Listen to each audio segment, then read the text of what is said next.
Hi, and welcome back to Brain and Behavior, or Psych 300. We last time left off talking about the synapse, and last time we left off talking about drugs and behavior, and today we're going to talk about development.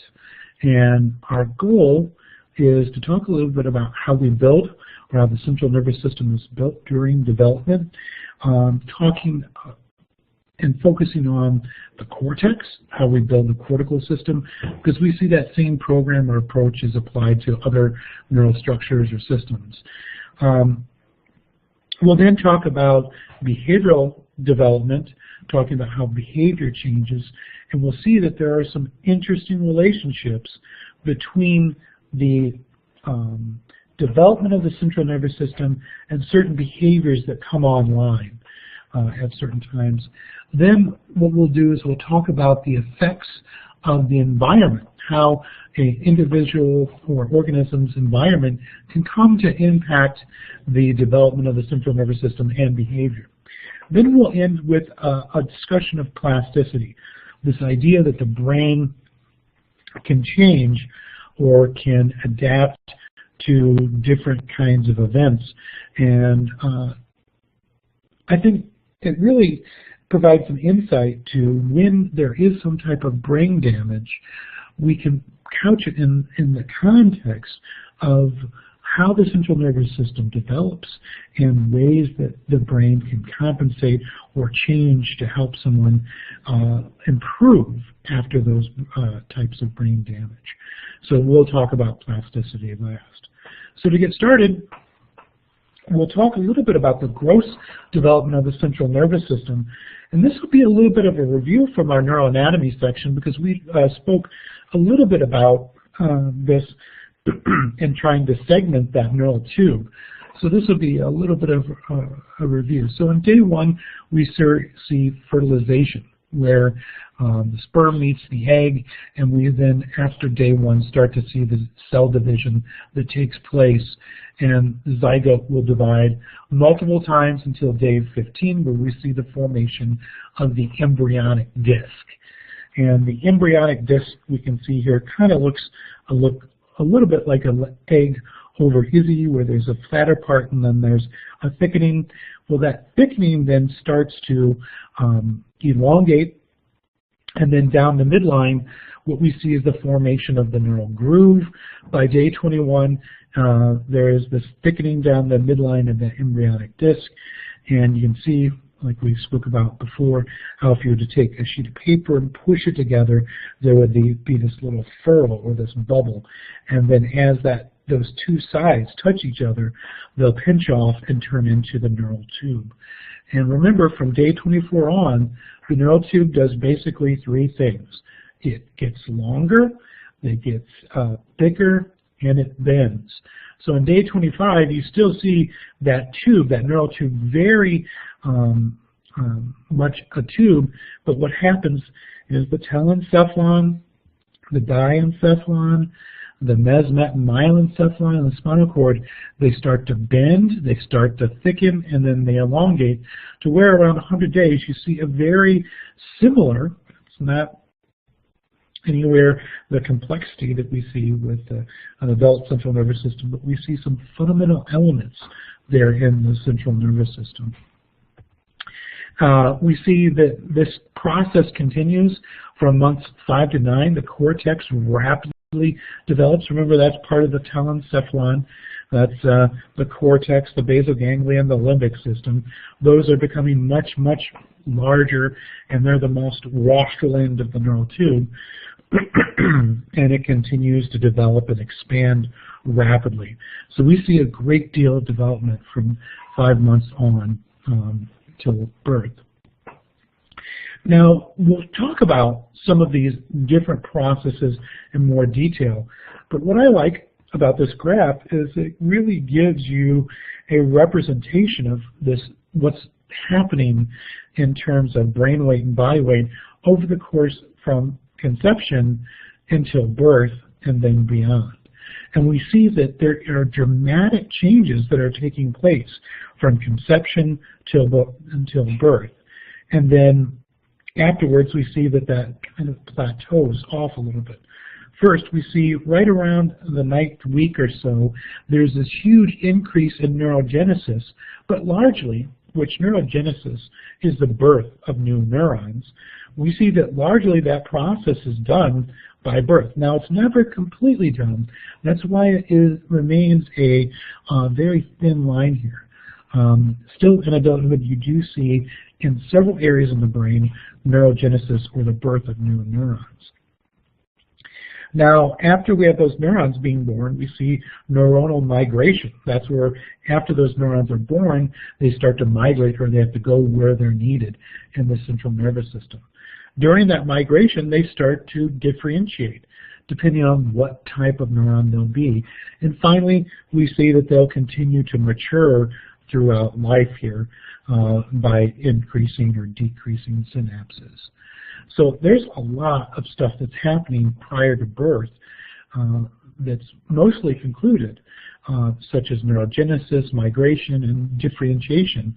Is a lot of what's going on that's set as the child is born. And we can see that there's this tremendous increase in body weight and brain weight.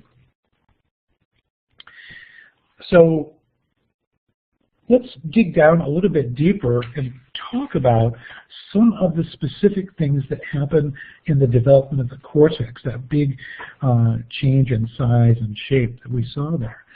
First, with the cortex, we have to have cells born.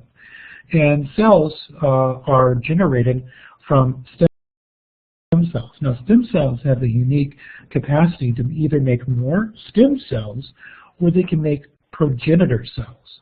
Progenitor cells are these multipotent kinds of cells that can turn into either a neuron or a glial cell. So depending on the environment that they're in, they may turn into a neuroblast.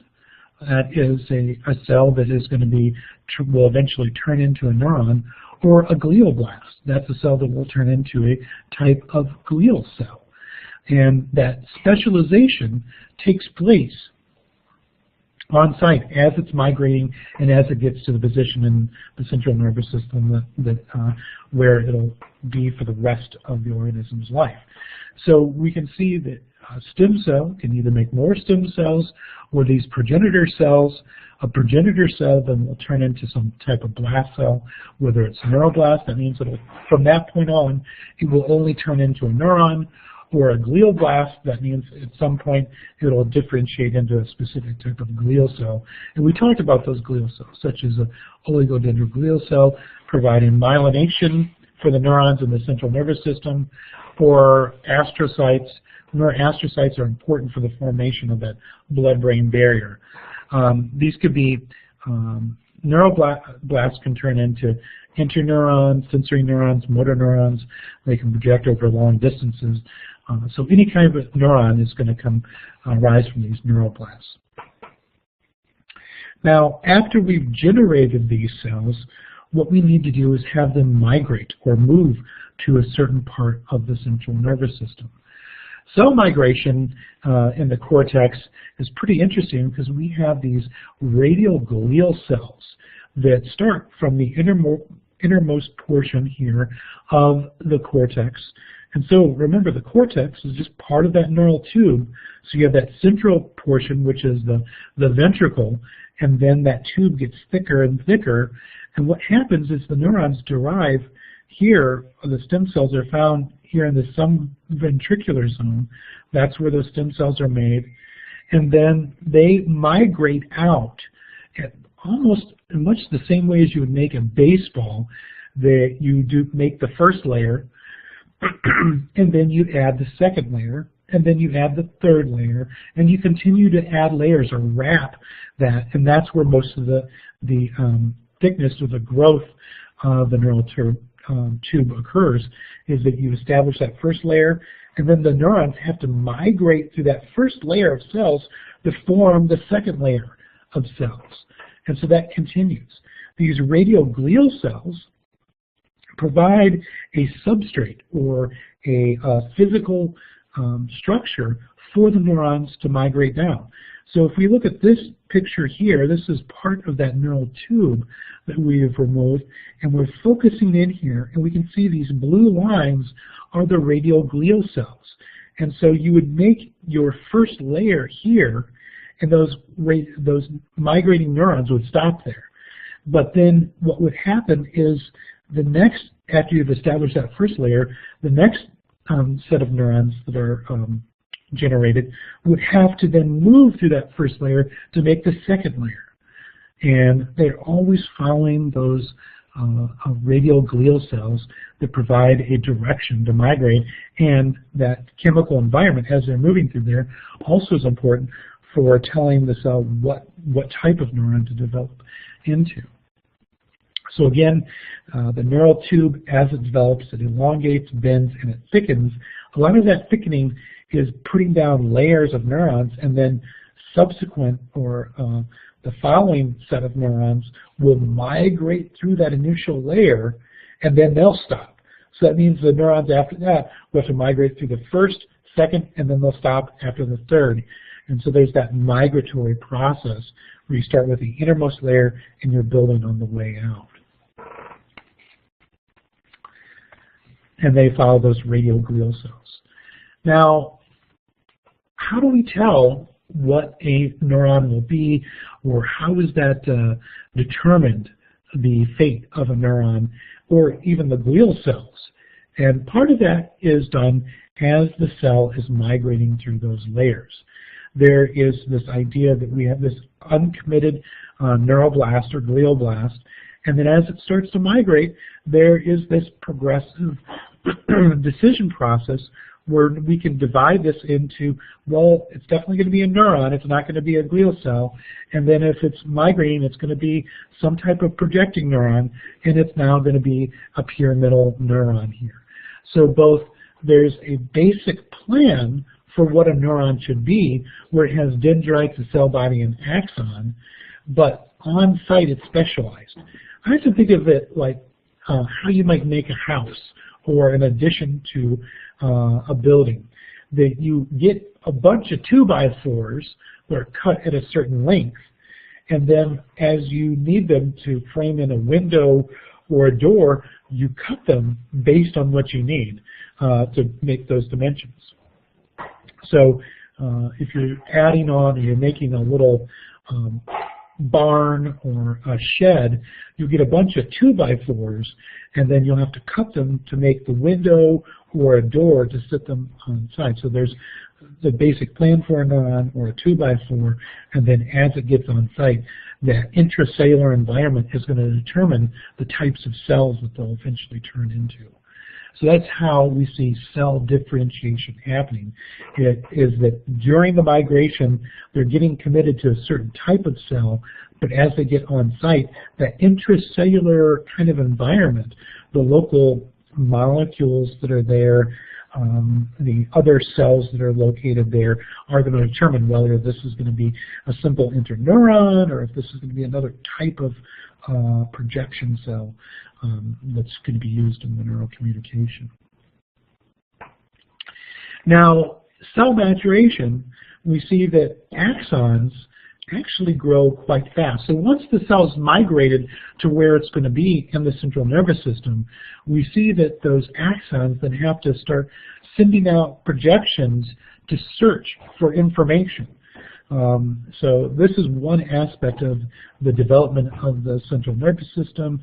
The cortex is that after that neuron has made it to the position where it's going to be, it has to send out that axon and starts to search for information. I like this picture up here because it shows you this axon is sending out these processes and it's searching for other cells. And you can see the growth cone here where it's kind of trying to detect where things are in the environment. And it's very dynamic. This graph down here illustrates that in a time frame of minutes, we see that this is growing out and this growth cone is searching. It doesn't find anything, so it retracts and it moves in another direction. So by 31 minutes here, we see that it has grown a certain distance, but it's also covered some area. It's kind of like playing a game of Marco Polo in the water, where it's sending out these things, it doesn't receive any information back, so it changes direction.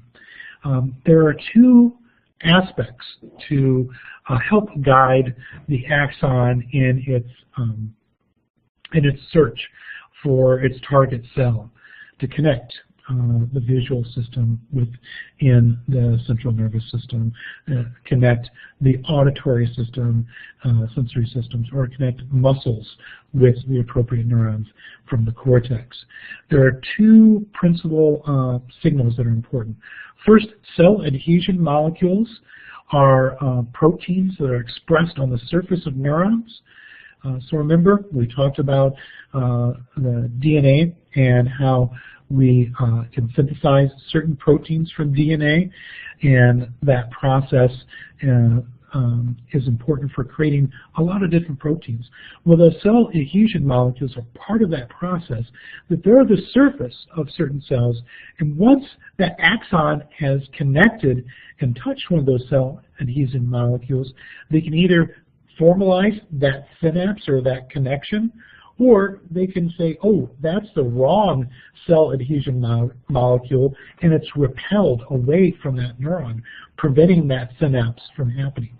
So cell adhesion molecules are a surface signal that there is a good time to make a connection there, or this is an area I should not be making a connection. In addition to those cell adhesion molecules that are on the surface of these target cells, we have tropic molecules that are found within the neural system, so that as we get closer, the signaling gets stronger. So if you were to start here and just try to move along the gradient of the concentration of those tropic molecules, as we see these little red dots here scattered throughout this environment, as you start to move along a concentration gradient, where you're going from an area of lower concentration to an area of higher concentration, kind of thinking of a plant that might grow to where a water source is, or something like that. They're growing towards that, or a plant growing aligned relative to gravity. There's certain growth patterns like that. Well, that's the same thing that's happening in the central nervous system, that these processes are growing in this gradient where these molecules are in a certain area, and they're growing from an area where there's less concentration to an area of higher concentration, and these axons are growing very, very quickly, in the orders of minutes, in their search for the signals and their targets in the central nervous system. This is in contrast to dendrites. Dendrites grow very slowly. So we saw in the previous graph that was in the order of minutes. You'll notice in this diagram, dendrites grow in the order of months. So if we look here at a newborn, this is called a Golgi kind of stain. We talked about that stain with Cajal and Golgi's debate about the fundamental unit of the central nervous system. Here we see the Golgi stain from a newborn organism at a month here, at 3 months, 6 months, 15, and 24 months. The growth pattern that one of these neurons would take is very, very slow.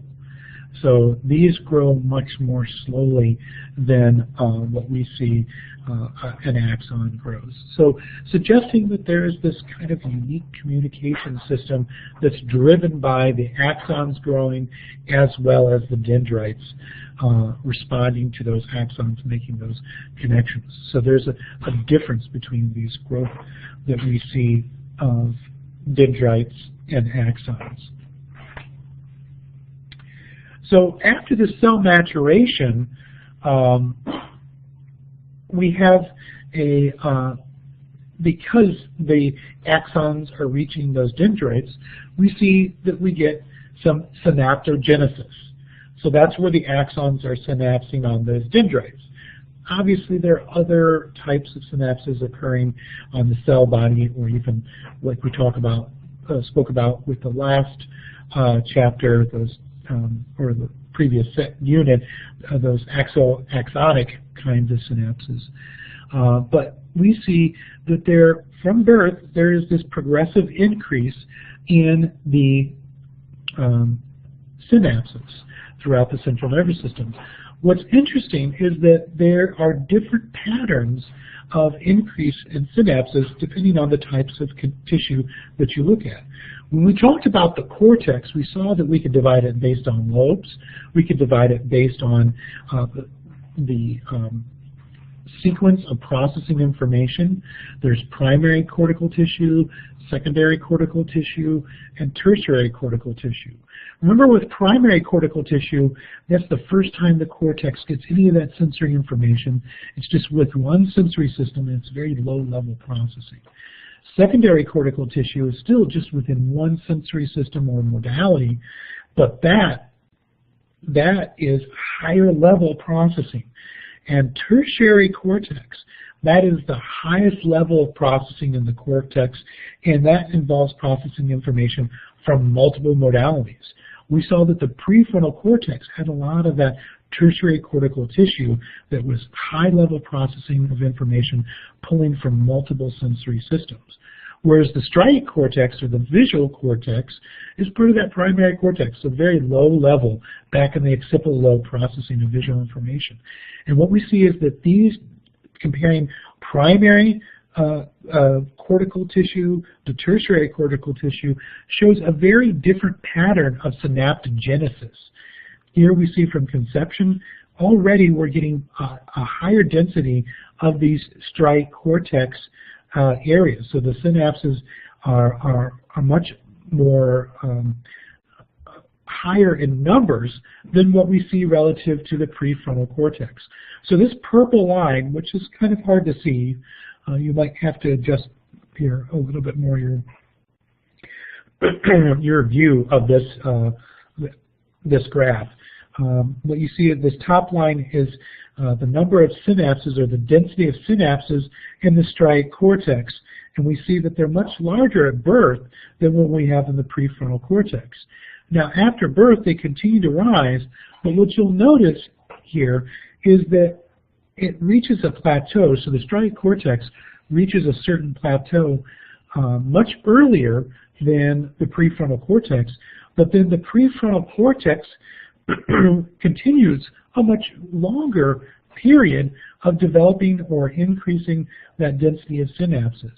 And then what we see after puberty, or between birth and puberty for the striate cortex, is that most of the development that happens in the cortex is a story of shaping, trimming, pruning out those synapses that aren't being used. So that by puberty, for both striate, or that primary cortex, and that tertiary cortex and the prefrontal cortex, by puberty, you're going to have most of those neurons, most of those synapses that you'll ever have. And it's just a process of losing them. So what we see here is there's that general pruning that's occurring here. And we see very quickly after birth, those primary sensory systems, such as your auditory, visual, somatosensory systems, have most of the neurons that they're going to have, and we're just going to start pruning them away. We want to come back to this idea when we talk about behavioral development a little bit later in this lecture, that we see a dramatic pruning or eliminating of synapses. But by puberty, for the most part, all of the synapses that we have are just going to start to decrease. So a lot of development that we see occurring in the central nervous system is about pruning to what you're going to be using.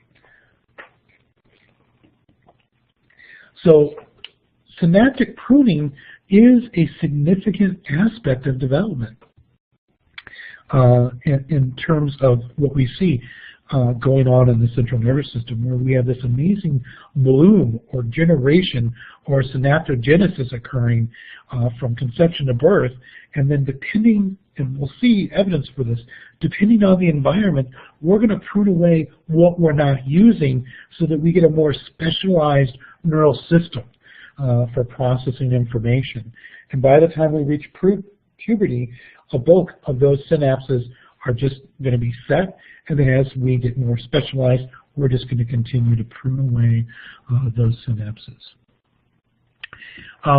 In addition to synaptic pruning, because you can imagine as you're starting to lose those synapses, neurons that aren't receiving that information, they're going to die. So another important aspect of development in the central nervous system is cell death. And that cell death can be measured in a number of ways. One way is looking at the gray matter. Remember, white matter represents that myelination or those connections between areas, whereas gray matter represents all those cell bodies. That's where there isn't much myelination. And what we can do is take repeated images of the brain using a certain imaging technique known as magnetic resonance imaging and look at what happens to the cortex and the amount of gray matter. And so here we have a color map where a certain value of 1 is represented by red, or that's a certain amount of gray matter, and then down here is where it's 0. So we can have a scale to determine how much gray matter is in a brain and look at how it changes from 5 years of age all the way through to 20 years of age. And what you'll notice is that we have a greater volume of gray matter at 5 years of age in both the frontal and occipital, all throughout the cortex. And then there's that progressive decrease in gray matter as an individual ages from 5 years to 20 years. So there's that decrease. That means that neurons are dying across that developmental period. There is cell death occurring throughout the brain.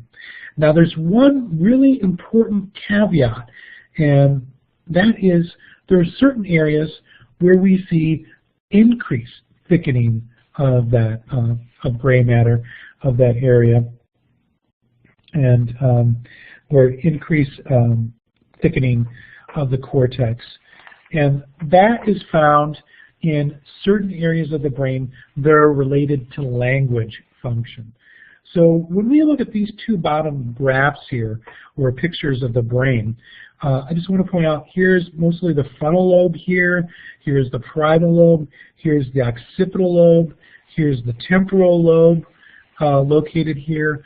And what we see on the left and right sides of the brain is that there are certain areas that are increasing in size. These white areas are language-related areas, and they're getting thicker, and the white areas are significant. There are certain areas that are decreasing in size, and we can see the green is one that's getting smaller, but it's not significant. Only the red is significant. And we can see that's more parietal and occipital and some of that temporal there. So we see the exceptions where language processing is now, we don't see the same level of decrease in terms of cell death in those areas that are responsible for language as well as spatial information processing here on the right side of the brain, these white areas. So that suggests a real important aspect of maybe species differences, potentially. You can imagine, we talked about neoteny, slowing of that developmental sequence, and maybe preventing some of that cell death there provides increased processing power for auditory signals. So preventing some of that cell death may be providing for additional processing of auditory information involved in understanding language, producing language, those different dimensions of that. Now, the last aspect that we'll talk about in terms of cortical or cortex development of the cortex is myelogenesis.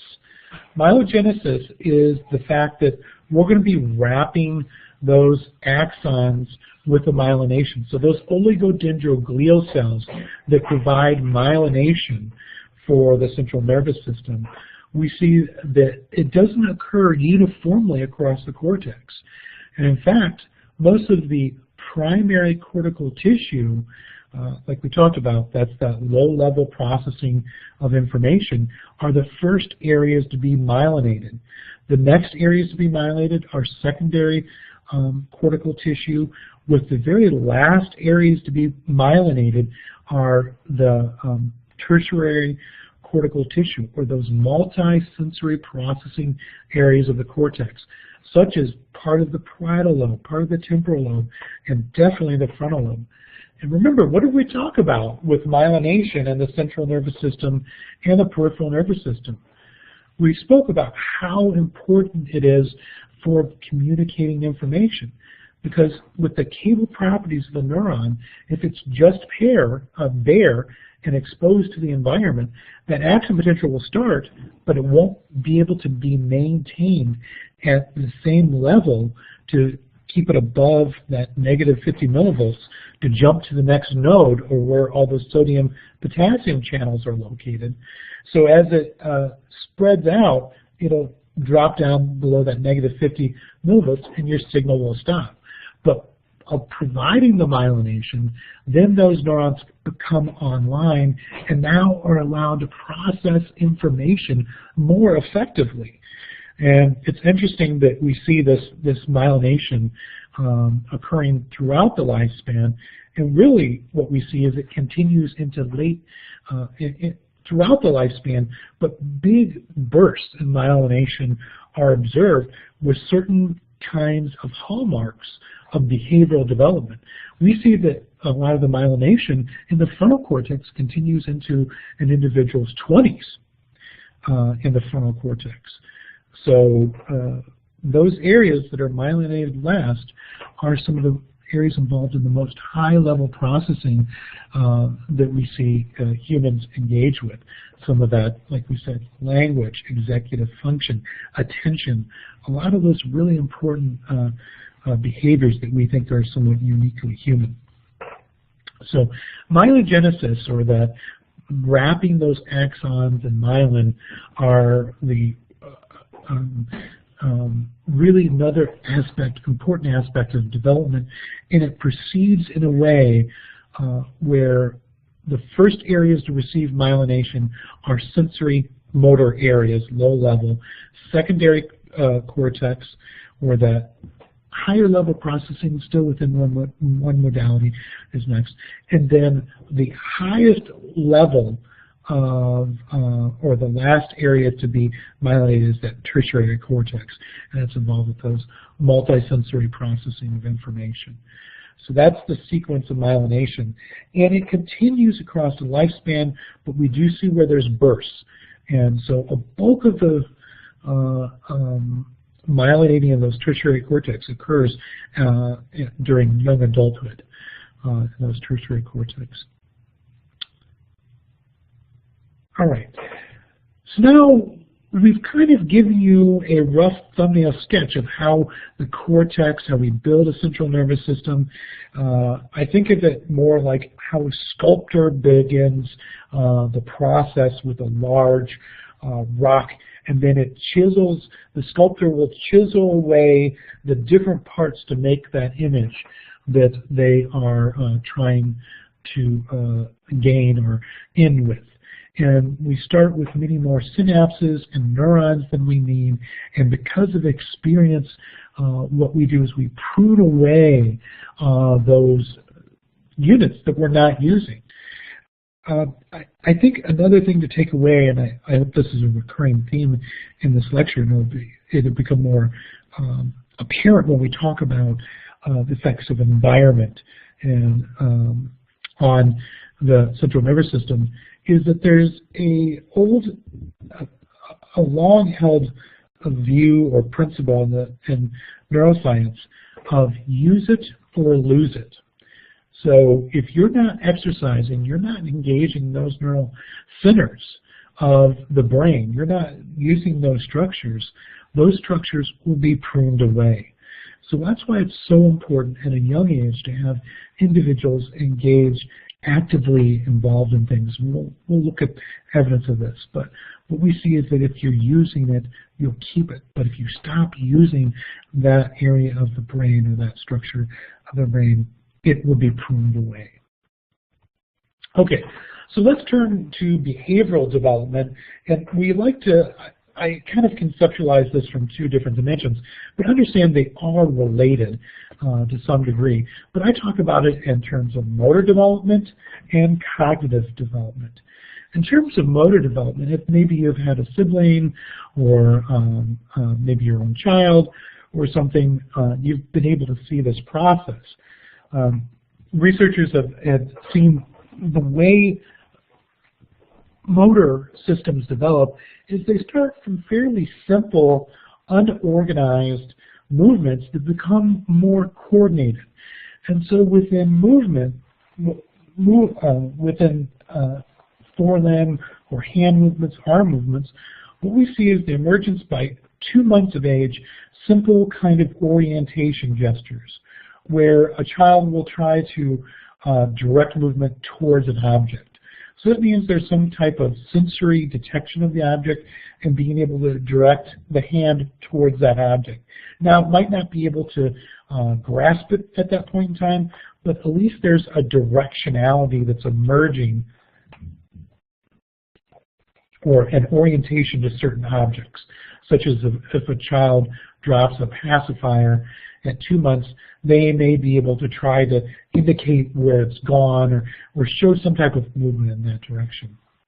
Now, by 4 months, what we see is the development of power grasps. That's where a child's basically able to open and close its hand on some object, but there isn't a lot of precision. So it can grasp at its clothes, it can grasp at a ring of keys, those kinds of things, at a pacifier, but there isn't a lot of precision. So you have the power and the orientation. So we see what we're doing is we're building up the complexity of the motor that's coordination that's available.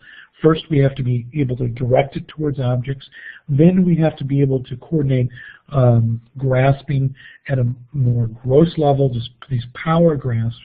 By 10 months of age, we start to see pincer grasps. So now you know where you're going, you're able to coordinate the muscles, and you have such fine control over them that you're able to pick up a Cheerio without crushing it.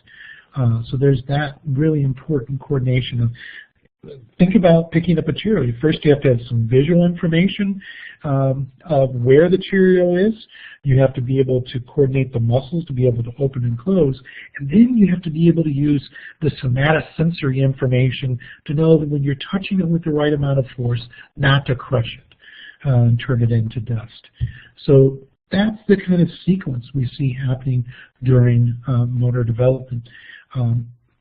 With this, we see there are changes in myelination across these periods in terms of secondary and primary cortical areas receiving more myelination. So there are those bursts of myelination that's supporting these neural systems coming online, being able to communicate with each other and develop that process. Now we turn to cognitive development, and really the person that is figured primarily into this is Piaget. Piaget's work and his stages of cognitive development have been very informative in terms of our understanding of how organisms, humans, change in their ability to think about the world, use that information to organize their behavior. And he developed several stages of cognitive development, and we'll talk about those. And one of the things you should know is that each stage that we see these tasks or these abilities coming online is associated with the burst in myelination of the cortex. So we see changes in behavior. It's associated with changes in the structure and function of the central nervous system. So there's a strong correlation. As the nervous system becomes more equipped to communicate, we see better processing of information, higher level processing of information in the behavior of that individual. So our first stage is a sensory motor stage of cognitive development. Piaget kind of thought of these as stages, and that prior to a certain point they wouldn't possess a certain capability, but at some point they gain that capability and then they continue on in that developmental process. So there is a qualitative kind of difference across these stages. Now, in the sensory motor stage, which is birth from birth to around 18 months, it's characterized as exploring the world through sensory and motor systems. Kind of like how we were talking about the motor development, being able to use sensory information and motor systems to be able to arrange or make sense of that. And one of the tasks that we can use with infants or children and other organisms, such as non-human primates, even rats, is called a concurrent discrimination task. And it's fairly simple in that you'll put two objects down in front of an organism, such as this object and this object. And if they choose one object, this object, they don't get reward. If they choose this object, maybe they get a little squirt of juice, or they get a raisin or something like that, something sweet, and then that was correct. Now they'll put two more objects down, this object and this object. If they choose this object, they'll get the reward. If they choose this object, they won't get reward. Now, if they put these two objects down, they have to choose this object. So what you see is that they can't just simply use direction to do this. They have to remember that when this sensory object is paired with this object, this is always going to be rewarded. So this is a concurrent discrimination that they're making. We get up to over 20 pairs of objects, and then you see after 24 hours we come back, and now this object's on the other side. They switch it, so they can't use side and object. They have to really remember that this object is associated with reward, this object isn't. And what we see is the development of this depends on myelination within the basal ganglia. So that part of the telencephalon, the basal ganglia, it's important for movement. It's also important for learning these kinds of relationships in terms of this concurrent discrimination. So the sensory motor phase is characterized by learning about your environment from sensory and motor exploration, and the concurrent discrimination task does a good job of evaluating development of that information in that stage. Now the next stage of development is the pre-operational stage, and this is where it ranges from around 18 months to 6 years of age, and we see that the organism is now going to start to represent, the human child will start to represent the world with words and images. So what kinds of tasks do we see with that that we can use to assess development of this? And what we see is the delayed non-matching to sample task. So here what you'll do is you'll present an object for a certain amount of time.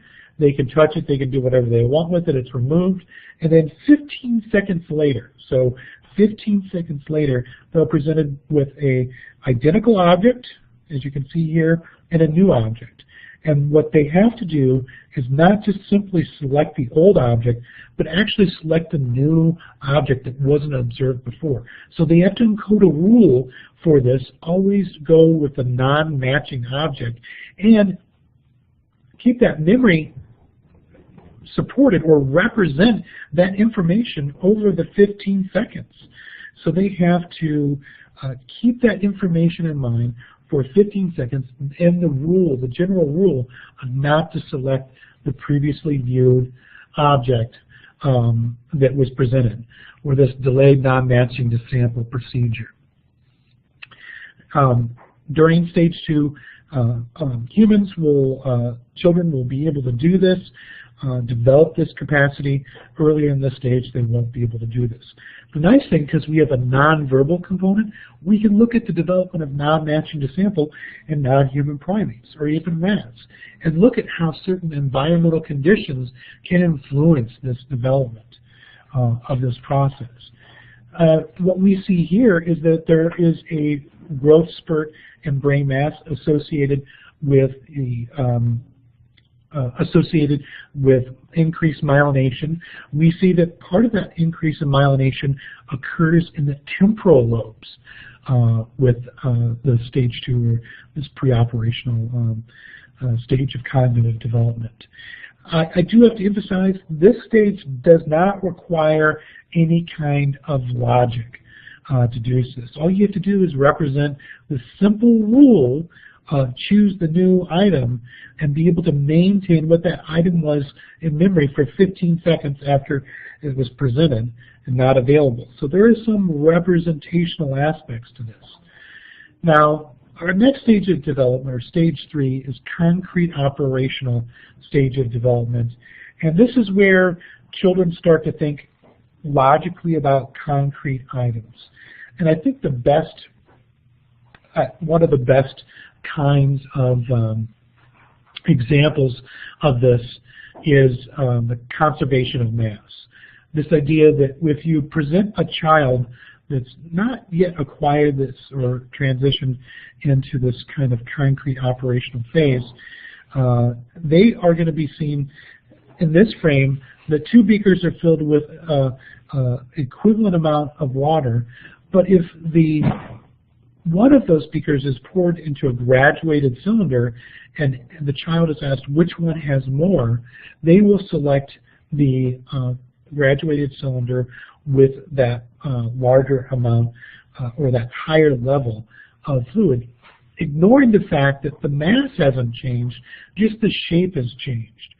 But after they've acquired this ability to think logically about these concrete items and understanding that it doesn't really matter the shape, the mass hasn't changed, they won't be able to do that. But after they acquire it, they will be able to respond that, oh, it's the same amount of fluid, it's just changed shape. There isn't anything that's fundamentally changed.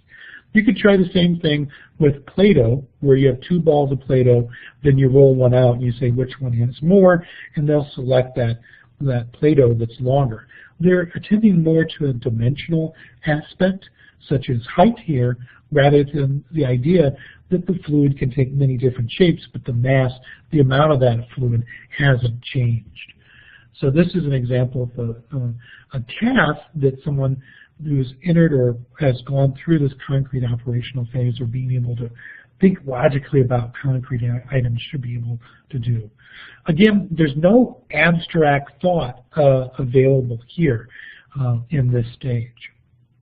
Our last stage of cognitive development, Piaget really kind of wanted to get at this idea as 12 years and older, an individual will start to approach the world almost like a scientist would approach their field of study, where they test certain types of they test certain hypotheses about how things function, how the world works, and they acquire this ability to have abstract thought, as well as this ability to make predictions and see whether they hold up or not.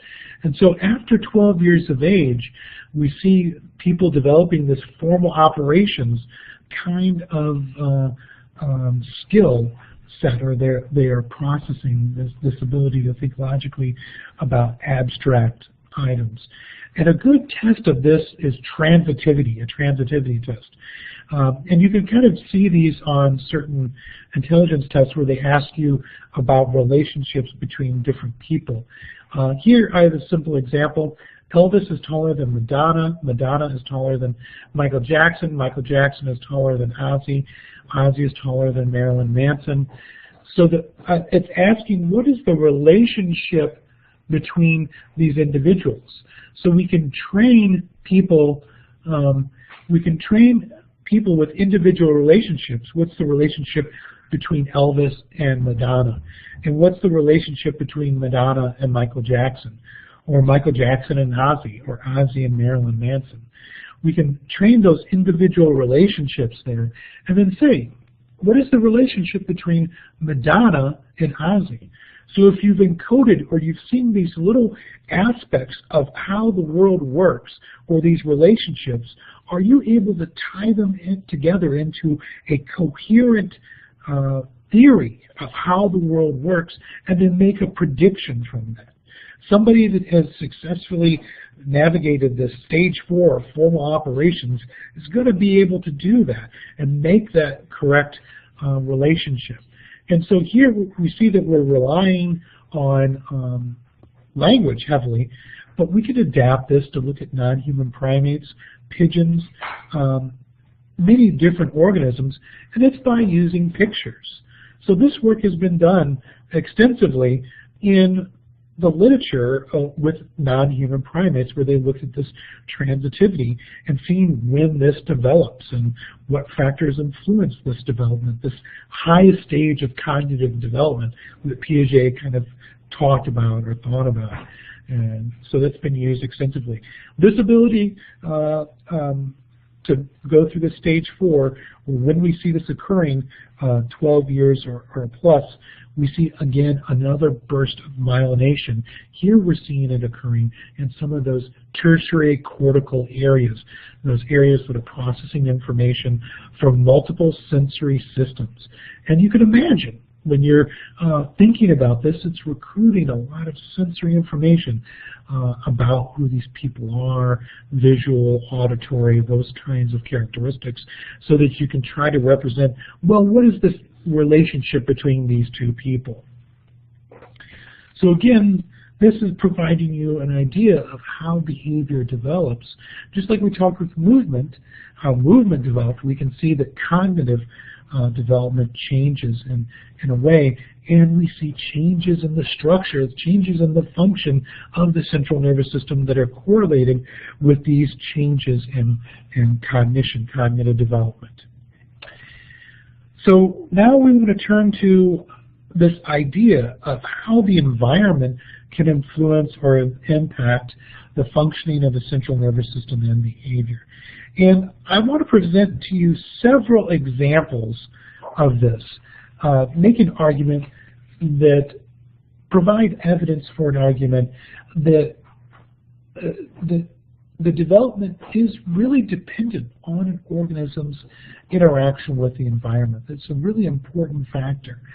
And the first piece of evidence we'll talk about is a study that was done in 2000.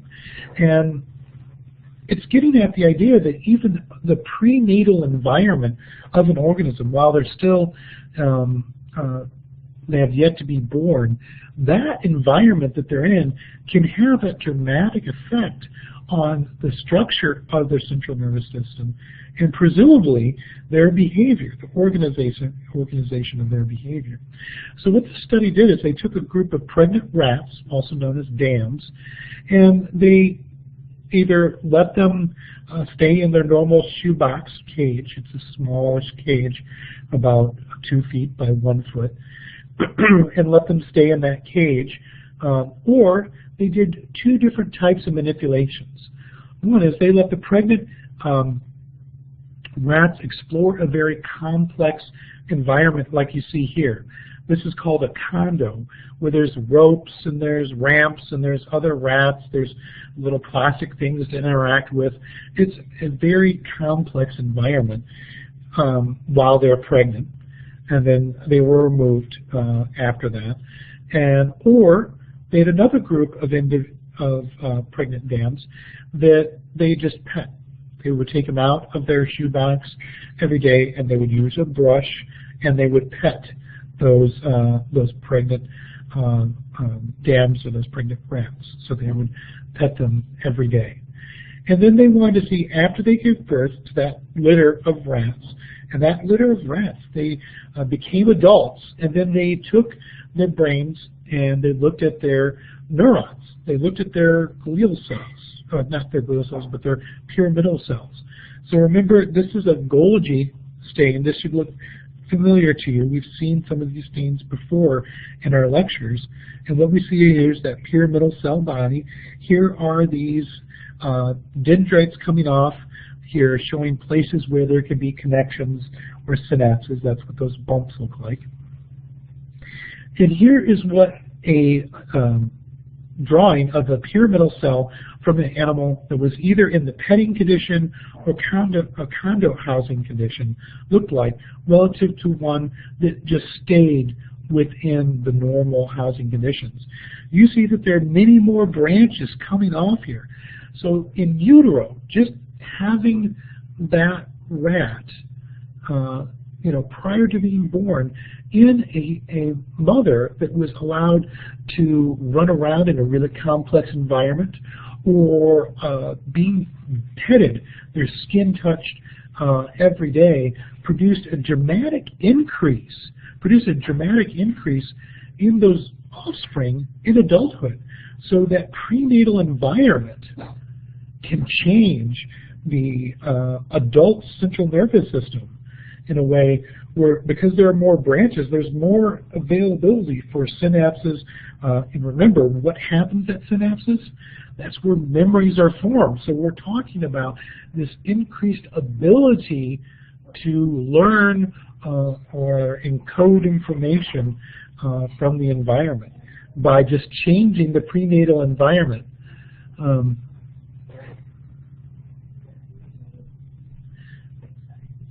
So it's something that's pretty interesting.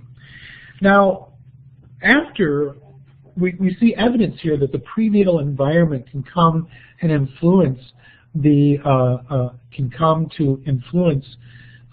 brain structure. What about after that? What about during infancy? Is there any evidence for a change in brain function?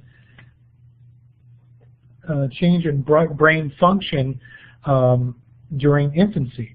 And one interesting study looked at this using EEG and mismatch negativity kind of paradigm.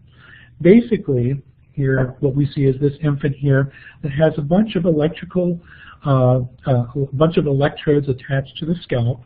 Remember that half of the communication within the central nervous system is electrical. Right? And so we can record the electrical activity of the brain non-invasively. And so what they did is they were recording the electrical activity as the infant was listening to sounds like b, p, n, th, all those different types of smallest units of speech. And what they found is that 6 months, the brain was able to tell a difference or show an electrical change when we presented b and p. It was able to tell many different, it was able to discriminate many different phonemes, or those smallest units of speech, from one another. So it could discriminate those from one another at 6 months. However, at 12 months, so just 6 months later, if they did the same thing, we see the repertoire of sounds that the brain is able to discriminate decreases. So there's a reduction in the number of those speech sounds that the brain is able to recognize. And those that it still is able to recognize are sounds associated with that speech that's being that's present in the household. So that auditory environment that they're in is supporting certain ability of the brain to recognize those different units or smallest units of speech. But because other languages aren't being spoken in that house, those neurons aren't being used, and those neurons are being pruned away. So this is that evidence of use it or lose it, where at 6 months we have the ability, the brain has the ability to respond physiologically, show electrical differences for a large repertoire of language components, whereas just 12 months later we see there's a reduction, and that reduction is tuning it to the language that's spoken in that house. So this is a really important study showing that even though we might not see a great deal of language complexity from 6 to 12 months of age in terms of what we think of language, there's a great deal of tuning that's going on, preparing the child for that auditory environment. And we see that it's a process of pruning away what's not being used in the central nervous system and tuning it for listening to those sounds of or associated with that language. So there's evidence that we can see that the prenatal environment is important, as well as that during after birth we see in infancy that that auditory environment is also very important. Now, another aspect we can look at, remember when we were looking at brain development, we see throughout childhood there is this increase and then progressive decrease in synaptogenesis.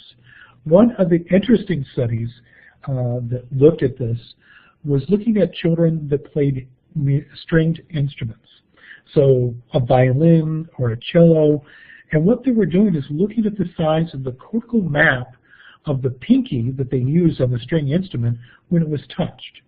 So what we can do is put somebody in a scanning device called an fMRI, have them in there, and we can look at brain activity, the map, when their pinky that they use on the stringed instrument is touched. And so what we can see is the number of active structures that are involved or engaged in processing information. And what we see is a really interesting relationship here. If children start these stringed instruments around 5 years of age, they have a great deal more structures or dendrites or neurons active than if they started between 15 and 20 years of age. So just the size of the brain that's active in processing information when somebody starts at 5 versus 15 with a musical instrument is dramatically different. Now, what happens if somebody in adulthood or non-musicians have that pinky touched while we're monitoring brain activity? What we see is they're far smaller than either of these individuals that play those stringed instruments. So this is further evidence that in childhood, engaging with an instrument musically can change the functionality, the activity of the central nervous system. And again, what we saw previously is use it or lose it. So either you're going to be using those neurons or they're going to be pruned away. And we can see this is further evidence of that process in childhood. So one last example of this affective environment on the central nervous system comes again from some of those imaging studies where we're able to see the activity of the central nervous system while somebody's in a machine and they're listening to language or they're producing language. And what we'll be doing is looking at people who are bilingual from a young age or become bilingual as adults. So you can imagine someone who is in a house that's hearing 2 languages, and then someone who only hears 1 language through childhood, and then maybe as an adult, maybe in school starts taking a foreign language or something like that. What's interesting is that here we see a brain map of an individual that's hearing these 2 different languages, and there's a great deal of overlap.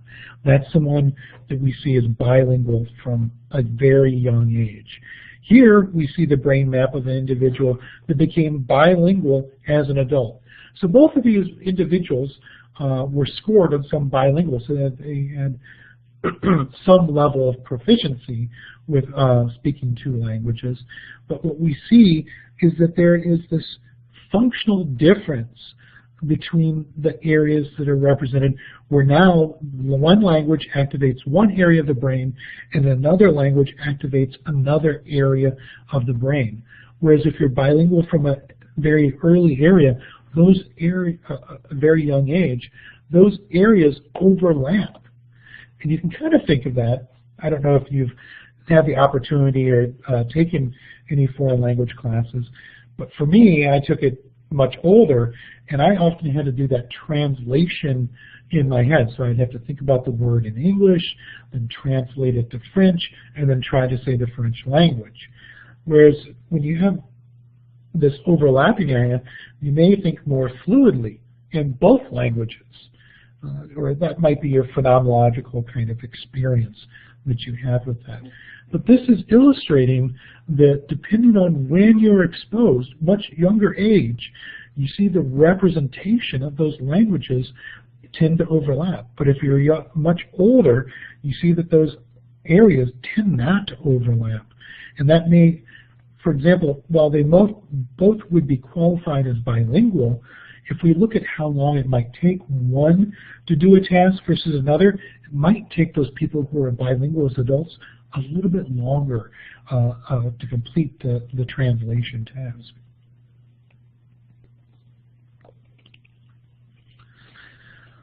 Okay, now we see the environment has a very important impact on the function and structure of the central nervous system and behavior.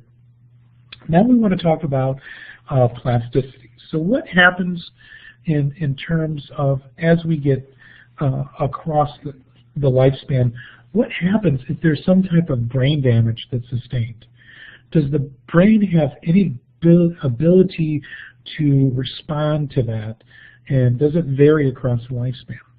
Well, very early, 1930s, there was a number of case studies that Kennard was able to pull the data together and postulate that there is actually a window of time where if you have to have brain damage, and we're not all out there checking yes on the box and want brain damage, but let's say that you were assigned to get brain damage sometime in your lifespan, as bizarre as that sounds, there are certain phases of your life where it's better to get brain damage than others. And the Kennard principle describes that, where very early brain damage from 0 through 1 year of age, that's going to be devastating for adult functioning. Early brain damage results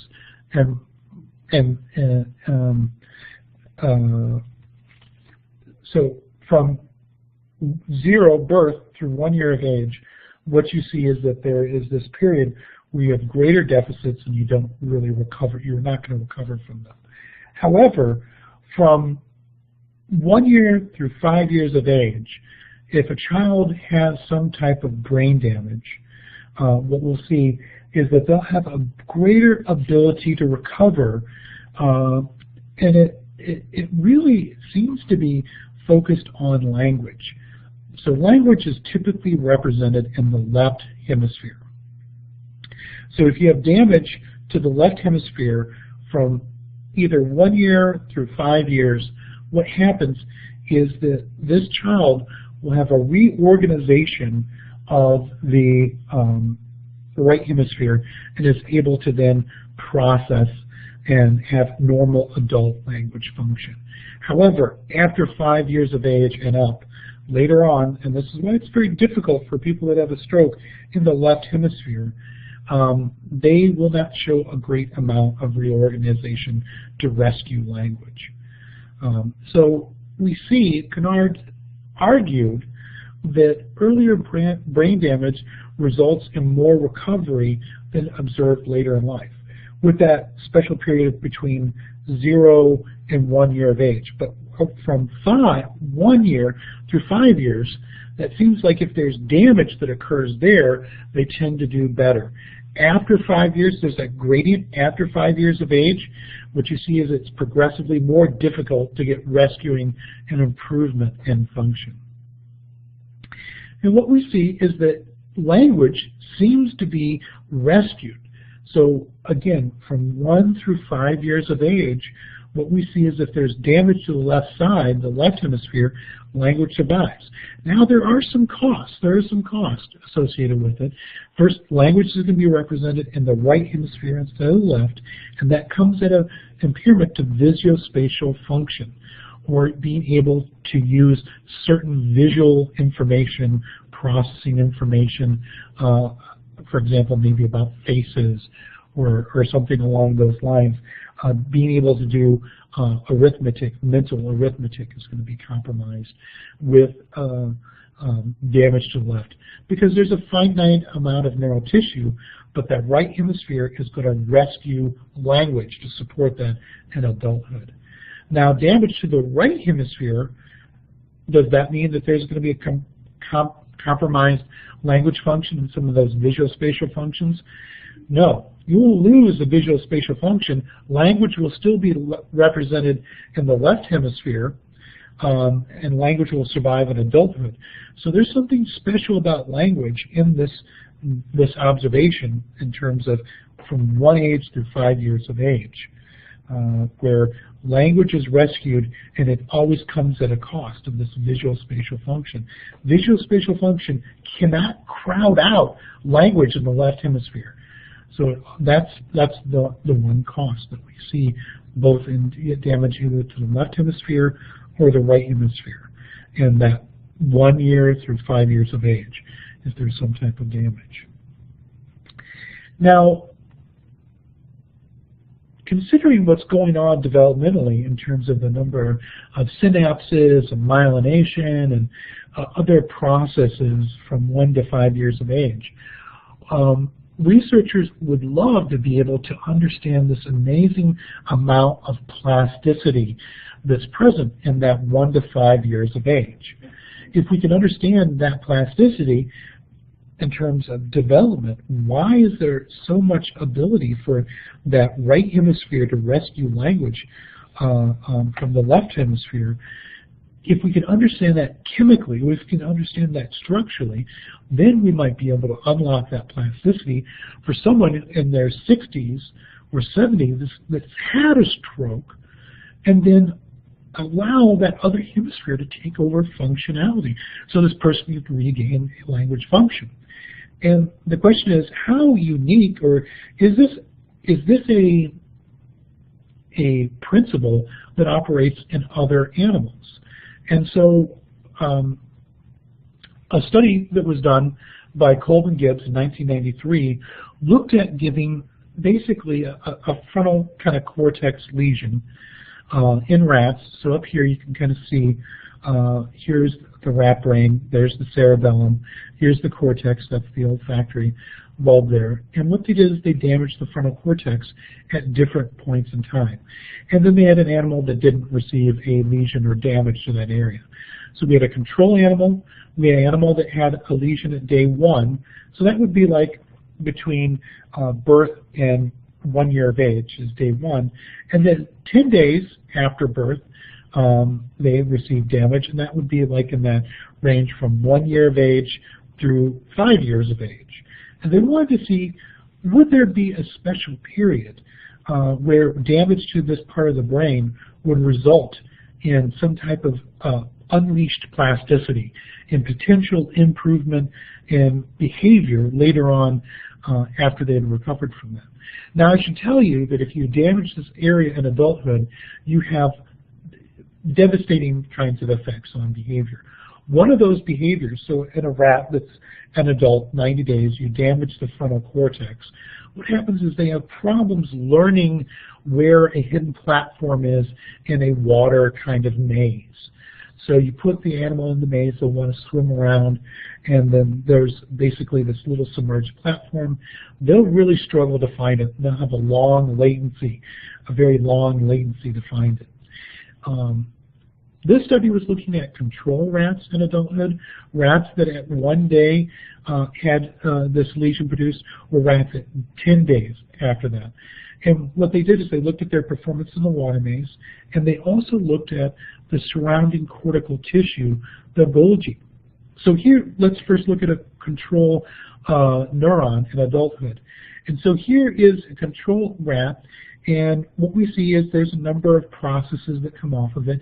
If we focus in on this part, you see all these bumps? Those are places where synapses can occur. So what we see here is these are places where synapses can occur.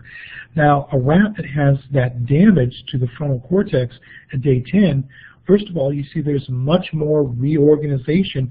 There are many more dendrites coming off of this axon, or this neuron. In addition, if we zoom in here, what we see is there's many more dendritic spines, or places where synapses are occurring. So we see that there are structural differences in a control animal relative to an animal that had damage at day 10. So there's increased plasticity. But we also see that a control animal in adulthood has a certain escape latency, but it's not that different from a rat that has damage on day 10 after being born. Compare that to a rat that has damage on the first day after being born, or day 1, we see that they're doing fairly poorly.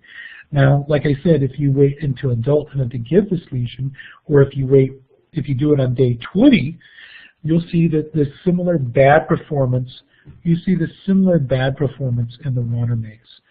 So this study really illustrates the same Kennard principle, that brain damage earlier is often better for behavioral recovery. However, there is that period of time where immediately after being born to around 7 days, if you have damage there, the brain isn't able to compensate. It isn't able to recover from that. Then if you see damage from day 10 through day 12, you see that damage during that day, that period, the brain is able to overcome that, and you see better performance on cognitive tasks, and you see structural plasticity that even outpaces what you see on day 1, damage here on day 1, in this neuron versus this neuron. So this is what you'd see damage on day 1. This is what you'd see damage on day 10 here in these neurons. So both there's structural changes and behavioral changes where it appears. So now what we can do in these rats is try to understand the chemicals that are changing and use that to look at better therapies in adulthood in rats. So given this plasticity, we can start talking about mechanisms of adult plasticity in adulthood. And we'll talk primarily about 3 different types, and your book goes into detail talking about these. And we'll talk about 3 different types of ways that the adult organism can respond to some type of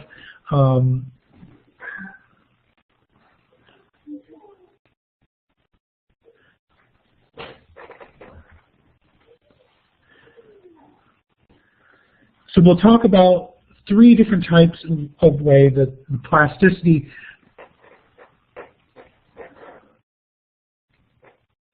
we'll talk about 3 different ways that the brain can adapt or respond to damage or any kind of injury. One is a 3-legged dog solution, and this is pretty much common sense in terms of this, that if a dog loses a leg, it's still going to be able to walk around. It's going to be able to use those existing limbs. So if someone has a stroke to the right hemisphere and they lose the ability to use their left hand to open a door, well, the left hemisphere is still intact and they can still use their right hand to now open a door. So there's still some redundancy in terms of neural tissue and body function behavior that's available there, just like a dog is still able to run with 3 legs even though it's missing a leg. So this is one way that we can talk about behavioral plasticity and neural plasticity, is that existing systems are sufficient to engage in that kind of behavior. So there's still that redundancy or behavioral complexity, that you don't have to have a change in the central nervous system. In addition to this, we can see that there could be new circuits formed. So those existing neurons that are there could change. And this is a study that your book talks about in terms of building those new circuits. So those existing neurons can become more complex and they can support new types of behaviors. This is looking at a motor task that is very similar to when we were talking about motor development, that kind of pincer, that fine motor ability to grasp an object and eat it. we can do this same type of behavior with rats. And so here we have a rat reaching for a very small piece of food that's on a ledge, and it's able to then return it to its mouth. So here we see the rat pulling, reaching for that object, that small piece of food, and pulling to its mouth. And we can train them so they're good at that, and then we can either give a damage to the cortex, and then, or not give them damage to the cortex, and then look at that ability of that animal to engage in that reaching behavior under the lesion condition, or we can give something that increases plasticity, nerve growth factor, NGF. And this actually, nerve growth factor, takes and causes neurons to grow. Kind of like how if we give Miracle-Gro to a plant, it will grow more. This nerve growth factor, when we fuse them to the ventricles, will cause neurons to grow as well. So we can see what happens under those conditions. Here is a control, a picture of a control neuron using that Golgi stain, and then we have focused in on a small part here, and we can see all the dendritic spines. So we can see those dendritic spines are all places where synapses are occurring.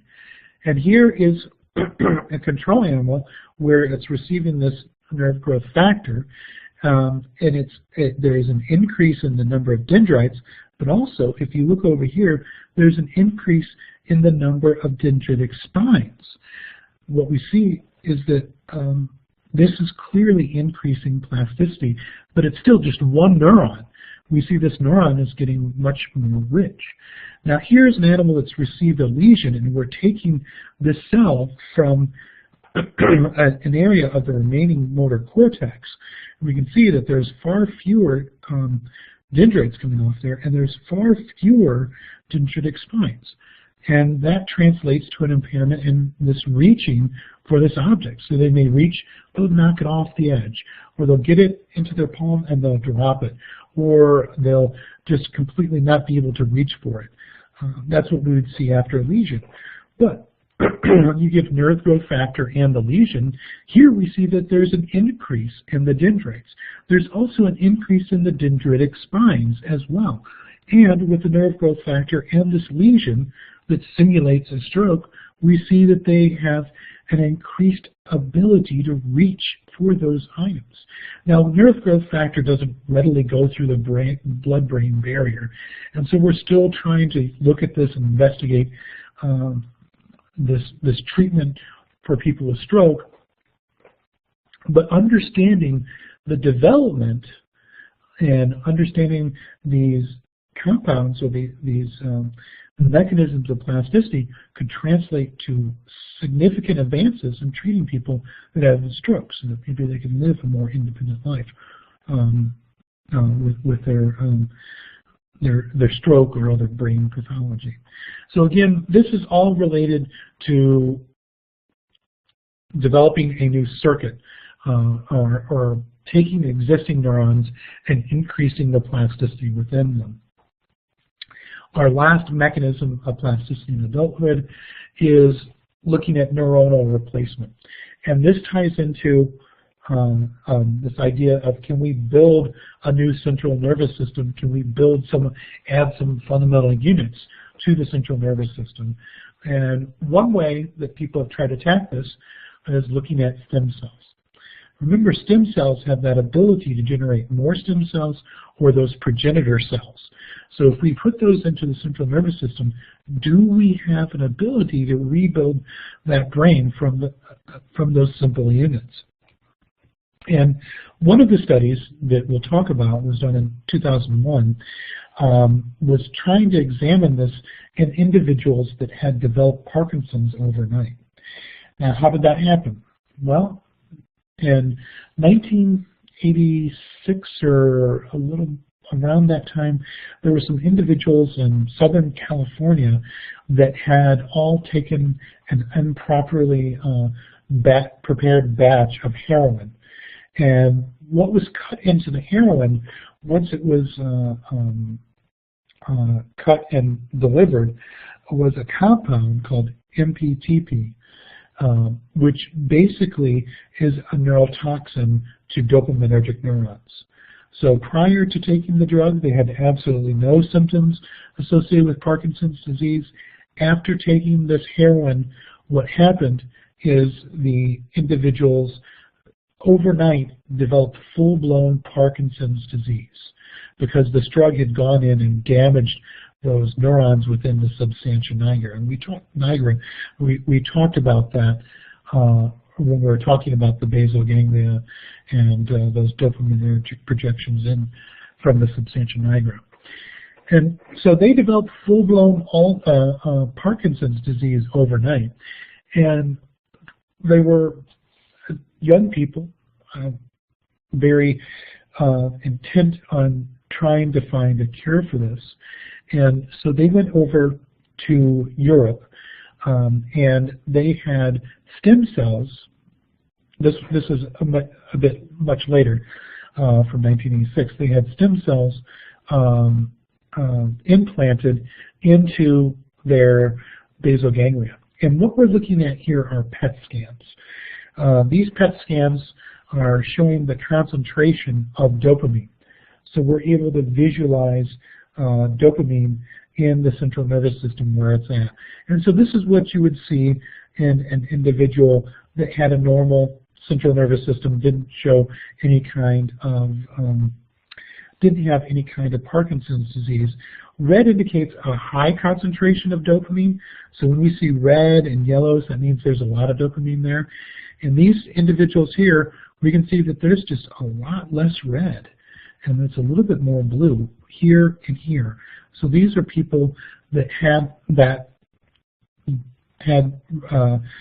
developed Parkinson's disease overnight. Now here we implant, these individuals were implanted with these stem cells, and what we see is that there is an increase in the amount of dopamine, not only here in the basal ganglia, that's what these structures represent, but also you can see throughout the cortex. Here's an individual that received a sham surgery. That means that they didn't have the stem cells, but they had the surgery.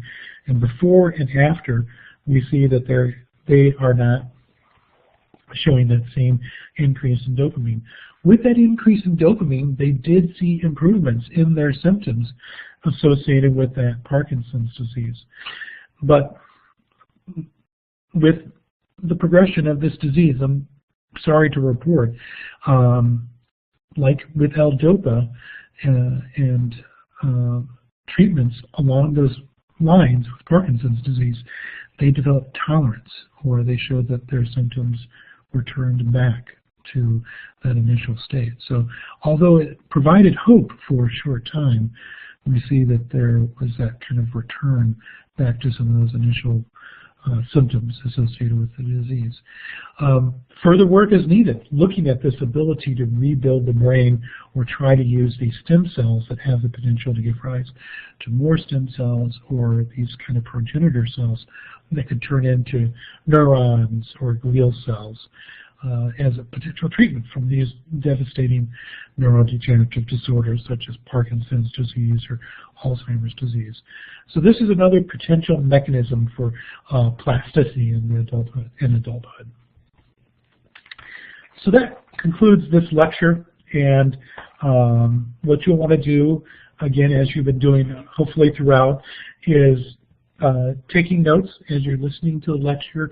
Review those notes. Make sure you can rewind, pause these lectures whenever you want, and then take your lecture quiz when you feel ready, you feel like you have the content. Work on those practice exams as well for this chapter. And we'll see you next time when we get to talk about the visual system and talk about how it processes information. Talk to you then.